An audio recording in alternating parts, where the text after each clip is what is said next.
ਵਾਹਿਗੁਰੂ ਜੀ ਕਾ ਖਾਲਸਾ ਵਾਹਿਗੁਰੂ ਜੀ ਕੀ ਫਤਿਹ। ਗੁਰੂ ਰੂਪ ਖਾਲਸਾ ਜੀ, ਮੈਂ ਅੱਜ ਤੁਹਾਡੇ ਨਾਲ ਇੱਕ ਪੰਥਕ ਵਿਰਾਸਤ ਔਰ ਸਾਡਾ ਧੁਰਾ, ਸਾਡਾ ਵੇਸ ਜੋ ਸਿੱਖੀ ਦਾ ਹੈ, ਉਹਦੇ ਸੰਬੰਧ ਦੇ ਵਿੱਚ ਮੈਂ ਇੱਕ ਬੜੀ ਜ਼ਰੂਰੀ ਜਿਹੜੀ ਹੈ ਉਹ ਗੱਲ ਕਰਨ ਲੱਗਾ। ਇਹ ਉਹ ਗੱਲ ਹੈ ਜਿਹੜੀ ਸ਼੍ਰੀ ਅਕਾਲ ਤਖਤ ਸਾਹਿਬ ਦੇ ਸਾਬਕਾ ਜਥੇਦਾਰ ਸਿੰਘ ਸਾਹਿਬ ਭਾਈ ਰਣਜੀਤ ਸਿੰਘ ਜੀ ਵੱਲੋਂ ਪਿਛਲੇ ਕਈ ਸਾਲਾਂ ਤੋਂ ਲਗਾਤਾਰ ਵਾਰ-ਵਾਰ ਚੁੱਕੀ ਜਾ ਰਹੀ ਹੈ, ਪਰ ਸ਼੍ਰੋਮਣੀ ਗੁਰਦੁਆਰਾ ਪ੍ਰਬੰਧਕ ਕਮੇਟੀ ਵੱਲੋਂ ਹਜੇ ਤੱਕ ਕੋਈ ਕਿਸੇ ਕਿਸਮ ਦਾ ਜਵਾਬ ਨਹੀਂ ਮਿਲਿਆ। ਪਿਛਲੇ ਦਿਨੀ ਪੰਥਕ ਅਕਾਲੀ ਲਹਿਰ ਦੀ ਇੱਕ ਵੱਡੀ ਇਕੱਤਰਤਾ ਨਾਰੰਗਵਾਲ, ਜਿਹੜਾ ਜ਼ਿਲ੍ਹਾ ਲੁਧਿਆਣਾ ਦੇ ਵਿੱਚ ਪਿੰਡ ਹੈ, ਉੱਥੇ ਸਿੰਘ ਸਾਹਿਬ ਨੇ ਮੇਰਾ ਨਾਂ ਲੈ ਕੇ ਬਤੌਰ ਐਗਜ਼ੈਕਟਿਵ ਮੈਂਬਰ ਔਰ ਸਾਡੇ ਸਾਥੀ ਸਰਦਾਰ ਜਸਵੰਤ ਸਿੰਘ ਪੜੈਣ ਅਤੇ ਹੋਰ ਮੈਂਬਰ, ਉਹਨਾਂ ਨੇ ਕਿਹਾ ਕਿ ਜਿਹੜਾ ਜੂਨ 1984 ਦੇ ਸਰਮਾਏ ਦਾ ਮਸਲਾ ਹੈ, ਜਿਹੜਾ ਫੌਜ ਲੈ ਗਈ ਸੀ ਉੱਥੇ ਹਮਲੇ ਤੋਂ ਬਾਅਦ, ਉਹਦੇ ਸੰਬੰਧ ਵਿੱਚ ਹਾਈ ਕੋਰਟ ਦੇ ਵਿੱਚ ਇੱਕ ਕੇਸ ਚੱਲ ਰਿਹਾ ਹੈ, ਜਿੱਥੇ ਸ਼੍ਰੋਮਣੀ ਕਮੇਟੀ ਨੇ ਪਿਛਲੇ ਦਿਨੀ ਜਵਾਬ ਦਾਵਾ ਦਿੱਤਾ ਹੈ ਅਤੇ ਜਿਸ ਜਵਾਬ ਦਾਵੇ ਵਿੱਚ ਇਹ ਸੰਕੇਤ ਦਿੱਤਾ ਹੈ, ਇਹ ਮੰਨਿਆ ਕਿ ਇਹ ਸਾਰਾ ਸਰਮਾਇਆ ਸਾਡੇ ਕੋਲ ਆ। ਤੋ ਜੇ ਸਾਡੇ ਕੋਲ ਹੈ, ਮੈਂ ਸਮਝਦਾ ਕਿ ਬੜੀ ਖੁਸ਼ੀ ਦੀ ਗੱਲ ਹੈ। ਸੋ ਅੱਜ ਮੈਂ ਇੱਕ ਖਾਸ ਪੱਤਰ ਜਿਹੜਾ ਬਤੌਰ ਐਗਜ਼ੈਕਟਿਵ ਮੈਂਬਰ ਔਰ ਵਿਰੋਧੀ ਧਿਰ ਵੱਲੋਂ ਪ੍ਰਧਾਨ ਸ਼੍ਰੋਮਣੀ ਗੁਰਦੁਆਰਾ ਪ੍ਰਬੰਧਕ ਕਮੇਟੀ ਨੂੰ ਭੇਜ ਰਿਹਾ, ਜਿਹਦੇ ਵਿੱਚ ਅਸੀਂ ਇੱਕ 4 ਮੈਂਬਰੀ ਕਮੇਟੀ ਜਿਹੜੀ ਆ ਉਹ ਕਾਇਮ ਕੀਤੀ ਆ, ਜਿਹਦੇ ਵਿੱਚ ਦਾਸ ਗੁਰਪ੍ਰੀਤ ਸਿੰਘ ਰੰਧਾਵਾ, ਸਰਦਾਰ ਜਸਵੰਤ ਸਿੰਘ ਪੜੈਣ, ਸਰਦਾਰ ਅਮਰੀਕ ਸਿੰਘ ਸ਼ਾਹਪੁਰ ਜਿਹੜੇ ਕਿ ਸਾਡੇ ਸਾਬਕਾ ਐਗਜ਼ੈਕਟਿਵ ਮੈਂਬਰ ਨੇ, ਔਰ ਇਸੇ ਤਰ੍ਹਾਂ ਸਰਦਾਰ ਸਰਬੰਸ ਸਿੰਘ ਮਾਨਕੀ ਜੋ ਕਿ ਸਮਰਾਲੇ ਤੋਂ ਸ਼੍ਰੋਮਣੀ ਕਮੇਟੀ ਮੈਂਬਰ ਨੇ। ਭਾਵੇਂ ਸਾਡੀ ਧਿਰ ਦੇ ਬਹੁਤ ਮੈਂਬਰ ਨੇ, ਪਰ ਕਿਉਂਕਿ ਅਸੀਂ ਇੱਕੋ ਰੇਂਜ ਦੇ ਵਿੱਚ ਜਿਹੜਾ ਹੈਗਾ ਉਹ ਬੈਠੇ ਹਾਂ ਅਤੇ ਸਾਨੂੰ ਦਰਬਾਰ ਸਾਹਿਬ ਦੇ ਵਿੱਚ ਜਾਣਾ ਸੌਖਾ, ਅਸੀਂ ਅੱਜ ਪ੍ਰਧਾਨ ਸ਼੍ਰੋਮਣੀ ਗੁਰਦੁਆਰਾ ਪ੍ਰਬੰਧਕ ਕਮੇਟੀ ਔਰ ਉੱਥੇ ਮੌਜੂਦਾ ਸਕੱਤਰ ਨੂੰ ਇੱਕ ਪੱਤਰ ਲਿਖ ਕੇ ਡਿਮਾਂਡ ਕੀਤੀ ਆ ਕਿ ਜੋ ਤੁਸੀਂ ਸੰਕੇਤ ਦਿੱਤਾ ਹੈ ਜਾਂ ਹਲਫਨਾਮਾ ਦਿੱਤਾ ਹੈ ਕਿ ਇਹ ਸਰਮਾਇਆ ਸਾਡੇ ਕੋਲ ਹੈ, ਤਾਂ ਅੱਜ ਅਸੀਂ ਤੁਹਾਨੂੰ ਇਹ ਬੇਨਤੀ ਕਰਦੇ ਹਾਂ ਕਿ ਇਹਦੇ ਵਿੱਚ ਸ਼੍ਰੀ ਗੁਰੂ ਗ੍ਰੰਥ ਸਾਹਿਬ ਮਹਾਰਾਜ ਜੀ ਦੇ 205 ਹੱਥ ਲਿਖਤ ਸਰੂਪ ਨੇ, ਜਿਹੜੇ ਸਾਡੇ ਸਰਮਾਏ ਦੇ ਰੂਪ ਵਿੱਚ ਸਿੱਖ ਲਾਇਬ੍ਰੇਰੀ ਜਿਹੜੀ ਰੈਫਰੈਂਸ ਲਾਇਬ੍ਰੇਰੀ ਆ ਉਹਦੇ ਵਿੱਚ ਮੌਜੂਦ ਨੇ। ਇਹਦੇ ਨਾਲ ਹੀ ਬਾਬਾ ਹਰਦਾਸ ਜੀ ਦੀ ਸੁਨਹਿਰੀ ਪੋਥੀ ਹੱਥ ਲਿਖਤ, ਇਹਦੇ ਨਾਲ ਜਨਮ ਸਾਖੀਆਂ ਦੇ ਖਰੜੇ, ਇਹਦੇ ਨਾਲ 28 ਹੁਕਮਨਾਮੇ ਜਿਹੜੇ ਹੱਥ ਲਿਖਤ ਗੁਰੂ ਸਾਹਿਬਾਨਾਂ ਦੇ, ਮਾਤਾ ਸੁੰਦਰ ਕੌਰ ਜੀ ਦੇ, ਧੰਨ ਗੁਰੂ ਤੇਗ ਬਹਾਦਰ ਸਾਹਿਬ ਜੀ ਦੇ, ਬਾਬਾ ਬੰਦਾ ਸਿੰਘ ਬਹਾਦਰ ਜੀ ਦੇ, ਔਰ ਇਹਦੇ ਨਾਲ ਸ਼੍ਰੀ ਦਸਮ ਗ੍ਰੰਥ ਸਾਹਿਬ ਜੀ ਦੇ 2 ਪਾਵਨ ਸਰੂਪ, ਜਿਨ੍ਹਾਂ ਦੇ ਉੱਤੇ 6ਵੀਂ ਪਾਤਸ਼ਾਹੀ, 7ਵੀਂ ਪਾਤਸ਼ਾਹੀ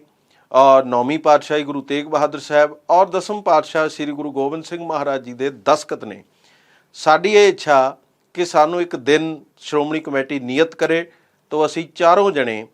ਉਸ ਸਾਰੇ ਸਰਮਾਏ ਦੇ ਦਰਸ਼ਨ ਕਰਨਾ ਚਾਹੁੰਦੇ ਹਾਂ ਔਰ ਆਪਣੀ ਵਿਰਾਸਤ ਨੂੰ ਨਮਸਕਾਰ ਕਰਨਾ ਚਾਹੁੰਦੇ ਹਾਂ। ਔਰ ਇਹਦੇ ਵਿੱਚ ਮੈਂ ਸਮਝਦਾ ਕਿ ਜੇ ਕੋਈ ਹੋਰ ਵੀ ਮੈਂਬਰ ਸਾਡੇ ਨਾਲ ਜਾਣਾ ਚਾਹੁੰਦਾ ਹੈ ਤਾਂ ਸ਼੍ਰੋਮਣੀ ਕਮੇਟੀ ਉਹਨਾਂ ਨੂੰ ਵੀ ਇਜਾਜ਼ਤ ਦੇਵੇ, ਭਾਵੇਂ ਉਹ ਕਿਸੇ ਵੀ ਧੜੇ ਦੇ ਹੋਣ। ਪਰ ਮੈਂ ਇਹ ਬੇਨਤੀ ਕਰਦਾ ਕਿ ਜੇ ਤੁਸੀਂ ਹਾਈ ਕੋਰਟ ਵਿੱਚ ਇਹ ਗੱਲ ਕਹੀ ਹੈ ਕਿ ਸਰਮਾਇਆ ਸਾਡੇ ਕੋਲ ਹੈ, ਤੁਹਾਡੇ ਕੋਲ ਹੈ, ਤਾਂ ਸਾਨੂੰ ਦਰਸ਼ਨ ਕਰਵਾਓ। ਅਸੀਂ ਤੁਹਾਡੇ ਨਾਲ ਵਾਅਦਾ ਕਰਦੇ ਹਾਂ ਕਿ ਇਹ ਦਰਸ਼ਨ ਕਰਨ ਤੋਂ ਬਾਅਦ ਫਿਰ ਅਸੀਂ ਦੱਸਾਂਗੇ ਕੌਮ ਨੂੰ ਕਿ ਨਹੀਂ, ਸ਼੍ਰੋਮਣੀ ਕਮੇਟੀ ਬਹੁਤ ਵਧੀਆ ਤਰੀਕੇ ਦੇ ਨਾਲ ਸੇਵਾ ਸੰਭਾਲ ਕਰ ਰਹੀ ਹੈ, ਇਹ ਸਾਰਾ ਸਾਡੇ ਕੋਲ ਮੌਜੂਦ ਹੈ। ਤਾਂ ਅਸੀਂ ਸਿੰਘ ਸਾਹਿਬ ਨੂੰ ਵੀ ਦੱਸਾਂਗੇ, ਹੋਰ ਵੀ ਜਥੇਬੰਦੀਆਂ ਜਾਂ ਹੋਰ ਵੀ ਪੰਥਕ ਆਗੂ ਜਿਹੜੇ ਸਵਾਲ ਕਰਦੇ ਨੇ ਉਹਨਾਂ ਨੂੰ ਇਸ ਗੱਲ ਦਾ ਜਵਾਬ ਦੇਵਾਂਗੇ। ਪਰ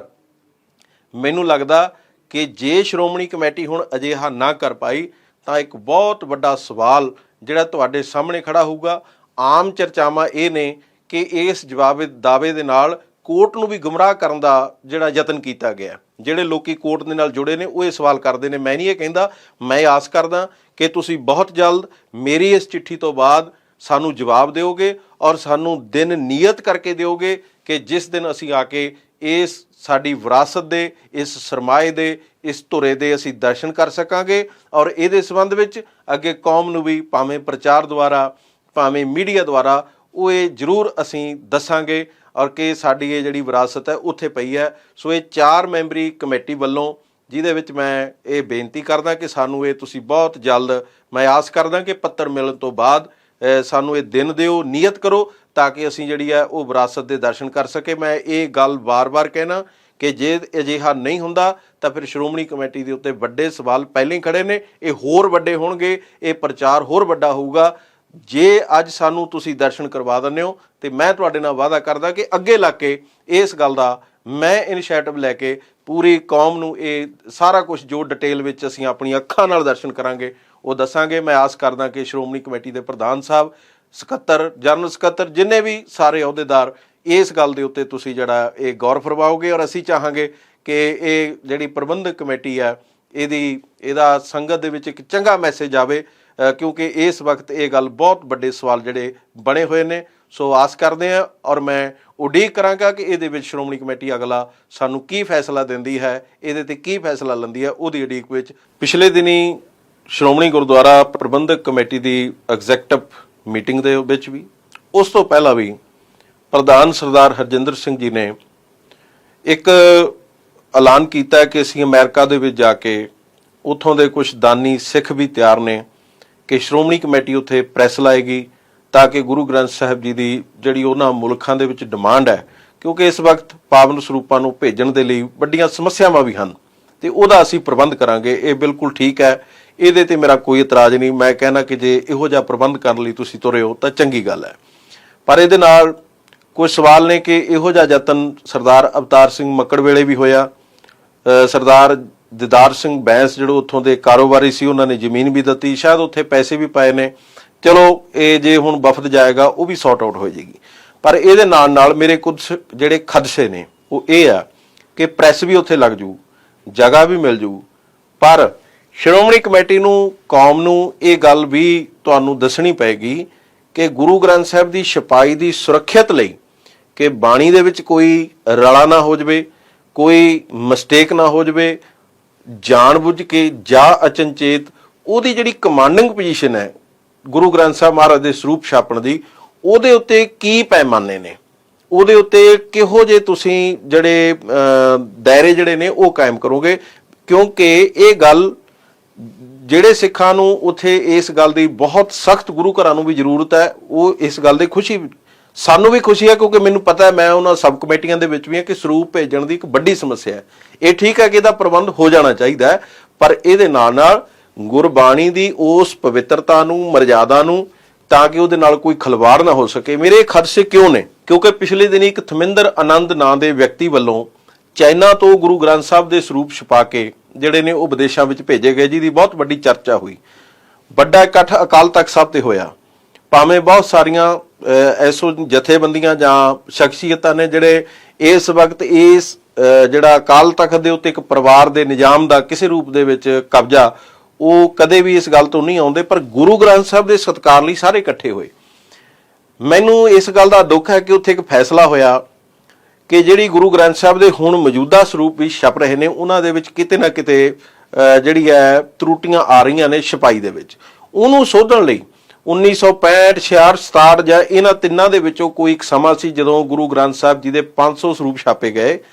ਔਰ ਉਹ ਸਰੂਪ ਸ਼੍ਰੋਮਣੀ ਕਮੇਟੀ ਕੋਲ ਮੌਜੂਦ ਨੇ ਪਰ ਬਹੁਤ ਘੱਟ ਗਿਣਤੀ ਵਿੱਚ ਮੌਜੂਦ ਨੇ, ਔਰ ਉਹ ਸਰੂਪ ਨੇ ਜਿਨ੍ਹਾਂ ਤੇ ਪੂਰੇ ਪੰਥ ਦੀ ਸਹਿਮਤੀ ਬਣੀ ਸੀ।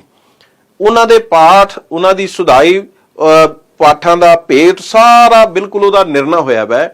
ਔਰ ਇਹ ਫੈਸਲਾ ਹੋਇਆ ਸੀ ਕਿ ਸ਼੍ਰੋਮਣੀ ਕਮੇਟੀ ਬਹੁਤ ਜਲਦ ਉਹ ਜਿਹੜੀ ਅਗਲੀ ਛਪਾਈ ਹੈ ਉਸ ਸਰੂਪ ਨੂੰ ਆਧਾਰ ਮੰਨ ਕੇ ਅੱਗੇ ਕਰੂਗੀ। ਪਰ ਇੱਕ ਸਾਲ ਮੇਰਾ ਪਹਿਲਾਂ ਬੀਤ ਗਿਆ, ਦੂਆ ਸਾਲ ਮੇਰਾ ਦੁਬਾਰਾ ਬੀਤ ਚੱਲਿਆ। ਮੈਂ ਲਿਖ ਕੇ ਜ਼ੁਬਾਨੀ ਬਾਰ-ਬਾਰ ਐਗਜ਼ੈਕਟਿਵ ਮੀਟਿੰਗਾਂ ਵਿੱਚ ਪ੍ਰੈਸ ਰਾਹੀਂ ਵੀ ਇਹ ਮਾਮਲੇ ਉਠਾਉਂਦਾ ਰਿਹਾ, ਪਰ ਮੈਨੂੰ ਦੁੱਖ ਹੈ ਕਿ ਅੱਜ ਤੱਕ ਵੀ ਗੁਰੂ ਗ੍ਰੰਥ ਸਾਹਿਬ ਦੇ ਉਸ ਜਿਹੜੀ ਮਾਮਲੇ ਦੇ ਉੱਤੇ ਜਿਹੜਾ ਅਕਾਲ ਤਖਤ ਤੇ ਇਕੱਠ ਕਰਕੇ ਫੈਸਲਾ ਕੀਤਾ ਗਿਆ, ਉਹਦੇ ਤੇ ਅਸੀਂ ਇੱਕ ਕਦਮ ਵੀ ਉਸ ਪਾਸੇ ਨੂੰ ਨਹੀਂ ਤੁਰੇ। ਕਦੇ ਅਸੀਂ ਕਹਿੰਦੇ ਹਾਂ ਕਿ ਜਿਹੜੇ ਸਾਡੇ ਸਿੰਘ ਸਾਹਿਬਾਨ ਨੇ ਉਹ ਵਿਦੇਸ਼ਾਂ ਚਲੇ ਗਏ, ਇਹ ਨਹੀਂ ਗੱਲ ਹੋ ਸਕਦੀ। ਜਦੋਂ ਇੱਕ ਵੱਡਾ ਕੰਮ ਹੈ, ਜੇ ਗੁਰੂ ਗ੍ਰੰਥ ਸਾਹਿਬ ਜੀ ਦੇ ਇਸ ਐਡੇ ਵੱਡੇ ਪਵਿੱਤਰਤਾਈ ਔਰ ਬੜੀ ਸੂਖਮ ਰੂਪ ਦੇ ਵਿੱਚ ਇਹ ਇੱਕ ਮੈਂ ਸਮਝਦਾ ਕਿ ਵੱਡੀ ਗੱਲ ਆ, ਉਹਦੇ ਤੇ ਨਹੀਂ ਇਸ ਗੱਲ ਨੂੰ ਇਗਨੋਰ ਕੀਤਾ ਜਾ ਸਕਦਾ। ਸੋ ਮੈਨੂੰ ਇਹ ਖਦਸ਼ਾ, ਮੈਨੂੰ ਇਹ ਚਿੰਤਾ ਹੈ ਕਿ ਜਦੋਂ ਇੱਥੇ ਨਹੀਂ 2 ਸਾਲਾਂ ਦੇ ਵਿੱਚ ਅਸੀਂ ਉਹਨਾਂ ਸਰੂਪਾਂ ਦੇ ਵਿੱਚ ਸੁਧਾਈ ਦੀ ਗੱਲ ਜਿਹੜੀ ਆ ਉਹ ਕਰ ਸਕੇ, ਜਿਹੜਾ ਫੈਸਲਾ ਕੀਤਾ ਸੀ, ਤੇ ਗੱਲ ਅਸੀਂ ਅਮਰੀਕਾ ਦੀ ਤੋਰ ਲਈ। ਤੋ ਜਿੰਨੀ ਦੇਰ ਤੱਕ ਜਿੱਥੋਂ ਮੂਲ ਹੈ ਉਹਦੇ ਵਿੱਚ ਇਹ ਸੁਧਾਈ ਨਹੀਂ ਹੋਏਗੀ, ਉੱਥੋਂ ਤੁਸੀਂ ਠੀਕ ਨਹੀਂ ਕਰੋਗੇ, ਉੱਥੇ ਦੀ ਤੁਸੀਂ ਕੀ ਗਰੰਟੀ ਲੈ ਸਕਦੇ ਹੋ? ਮੈਂ ਇਸ ਗੱਲ ਦਾ ਵਿਰੋਧੀ ਨਹੀਂ, ਮੈਂ ਇਸ ਗੱਲ ਦਾ ਸਵਾਗਤ ਕਰਦਾ, ਕਿਉਂਕਿ ਮੈਂ ਇਸ ਗੱਲ ਨੂੰ ਜਾਣਦਾ ਕਿ ਮਹਾਰਾਜ ਦੇ ਸਰੂਪਾਂ ਦੀ ਡਿਮਾਂਡ ਔਰ ਇੱਥੋਂ ਭੇਜਣ ਦੀ ਸਮੱਸਿਆ ਬਹੁਤ ਵੱਡੀ ਹੈ। ਇਹਦਾ ਹੱਲ ਇਹੀ ਹੈ, ਪਰ ਇਹਦੇ ਲਈ ਸ਼੍ਰੋਮਣੀ ਕਮੇਟੀ ਇੱਕ ਤਾਂ ਜਿਹੜਾ ਪਹਿਲਾ ਫੈਸਲਾ ਕੀਤਾ ਉਹਦੇ ਬਾਰੇ ਦੱਸੇ ਕਿ ਉਹਨੂੰ ਲਾਗੂ ਕਿਉਂ ਨਹੀਂ ਕਰ ਰਹੀ, ਜੇ ਕਰ ਰਹੀ ਹੈ ਕਦੋਂ ਕਰ ਰਹੀ ਹੈ, ਕਿੰਨੇ ਸਮੇਂ ਦੇ ਵਿੱਚ ਉਹਨੂੰ ਕੰਪਲੀਟ ਕਰ ਰਹੀ ਹੈ। ਨੰਬਰ 2, ਜਿਹੜੇ ਉੱਥੇ ਗੁਰੂ ਗ੍ਰੰਥ ਸਾਹਿਬ ਦੇ ਸਰੂਪ ਛਪਣਗੇ ਉਹਨਾਂ ਦੇ ਉੱਤੇ ਜਿਹੜੀ ਸੁਰੱਖਿਅਤ ਜਾਂ ਜਿਹੜੀ ਛਪਾਈ ਦੀ ਕਮਾਂਡ ਹੈ ਉਹਦੇ ਉੱਤੇ ਸ਼੍ਰੋਮਣੀ ਕਮੇਟੀ ਦਾ ਕੀ ਕ੍ਰਾਈਟੇਰੀਆ ਹੋਊਗਾ ਉਹ ਜ਼ਰੂਰ, ਕਿਉਂਕਿ ਇਹ ਮੇਰੀ ਡਿਊਟੀ ਹੈ। ਮੈਂ ਬਤੌਰ ਐਗਜ਼ੈਕਟਿਵ ਮੈਂਬਰ ਵਿਰੋਧੀ ਧਿਰ ਵੱਲੋਂ ਮੈਂ ਸਮਝਦਾ ਕਿ ਇਹ ਬੜੇ ਸੈਂਸਿਟਿਵ ਮਾਮਲੇ ਨੇ। ਬਾਕੀ ਗੱਲਾਂ ਪੰਥ ਦੀਆਂ ਜਾਂ ਪੰਥਕ ਸਿਆਸਤ ਦੀਆਂ ਉਹਨਾਂ ਵਿੱਚ ਕੋਈ ਬਾਦ ਘਾਟ ਹੋ ਸਕਦਾ, ਪਰ ਇਹ ਇੱਕ ਅਜਿਹੀ ਗੱਲ ਹੈ ਜਿਹਦੇ ਨਾਲ ਇੱਕ ਰਾਈ ਜਿੰਨਾ ਵੀ ਅਸੀਂ ਜਿਹੜਾ ਸਮਝੌਤਾ ਨਹੀਂ ਕਰ ਸਕਦੇ, ਰਾਈ ਜਿੰਨੀ ਅਣਦੇਖੀ ਨਹੀਂ ਕਰ ਸਕਦੇ। ਜੇ ਹੋ ਗਈ ਤਾਂ ਇਸ ਤੋਂ ਵੱਡਾ ਇਸ ਦੁਨੀਆ ਤੇ ਪਾਪ ਕੋਈ ਨਹੀਂ, ਤੇ ਭੁਗਤਣਾ ਸਭ ਨੂੰ ਪੈਣਾ ਜਿਹੜੇ ਜ਼ਿੰਮੇਵਾਰ ਹੋਣਗੇ। ਸੋ ਮੈਂ ਆਪਣੀ ਡਿਊਟੀ ਸਮਝ ਕੇ ਪੂਰੇ ਪੰਥ ਦੇ ਸਾਹਮਣੇ, ਸ਼੍ਰੋਮਣੀ ਕਮੇਟੀ ਦੇ ਸਾਹਮਣੇ ਇਹ ਡਿਮਾਂਡ ਜਿਹੜੀ ਆ ਉਹ ਜ਼ਾਹਰ ਕਰਦਾ ਔਰ ਉਮੀਦ ਕਰਦਾ ਕਿ ਜਲਦ ਤੁਸੀਂ ਉਹਦੇ ਤੇ ਕੋਈ ਨਾ ਕੋਈ ਇਹ ਤਸੱਲੀ ਬਖਸ਼ ਉੱਤਰ ਜਿਹੜਾ ਕੌਮ ਨੂੰ ਦਿਓਗੇ। ਵਾਹਿਗੁਰੂ ਜੀ ਕਾ ਖਾਲਸਾ, ਵਾਹਿਗੁਰੂ ਜੀ ਕੀ ਫਤਿਹ।